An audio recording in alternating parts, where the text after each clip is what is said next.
ಅಕ್ಕಿ ರೊಟ್ಟಿ ಮಾಡಲು ಬೇಕಾಗಿರುವ ಸಾಮಗ್ರಿಗಳು: ಅಕ್ಕಿ ಹಿಟ್ಟು, ಸಬ್ಬಸಿಗೆ ಸೊಪ್ಪು, ಜೀರಿಗೆ, ಸಣ್ಣಗೆ ಹೆಚ್ಚಿದ ಮೆಣಸಿನಕಾಯಿ, ಅಜ್ವಾನ, ಕೊತ್ತಂಬರಿ, ಸಣ್ಣಗೆ ಹೆಚ್ಚಿದ ಈರುಳ್ಳಿ, ರುಚಿಗೆ ತಕ್ಕಷ್ಟು ಉಪ್ಪು, ತುರಿದ ಕ್ಯಾರೆಟ್.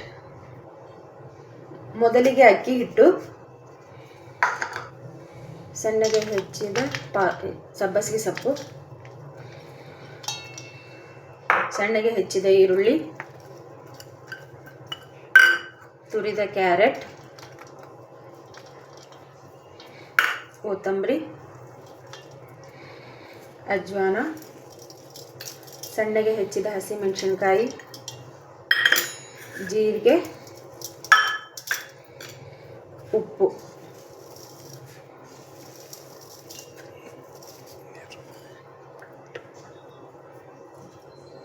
ಇವಾಗ ನೀಟಾಗಿ ಹೀಗೆ ಕಲಿಸ್ಕೊಳ್ಳೋಣ.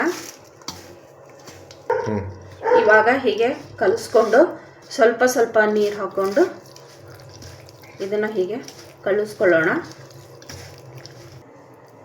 ಈ ಥರ ಕಲಿಸ್ಕೋಬೇಕು. ಇವಾಗ ಒಂದು ಬಟರ್ ಪೇಪರ್ ತಗೊಂಡು ಹೀಗೆ ರೌಂಡಾಗಿ ಮಾಡಿಕೊಂಡು ಅಕ್ಕಿ ಹಿಟ್ಟನ್ನ ಸ್ವಲ್ಪ ಕೈಗೆ ನೀರು ಹಚ್ಕೊಂಡು ಹೋಳಿಗೆ ಥರ ನೀಟಾಗಿ ತೆಳುವಾಗಿ ತಟ್ತಾ ಹೋಗಿ ಹೀಗೆ ಬರುವ ಹಾಗೆ ತಟ್ಟಬೇಕು.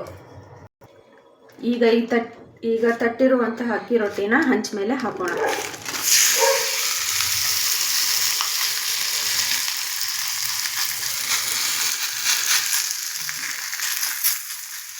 ಇದಕ್ಕೆ ಸ್ವಲ್ಪ ಮೇಲೆ ಎಣ್ಣೆ ಹಾಕೋಣ.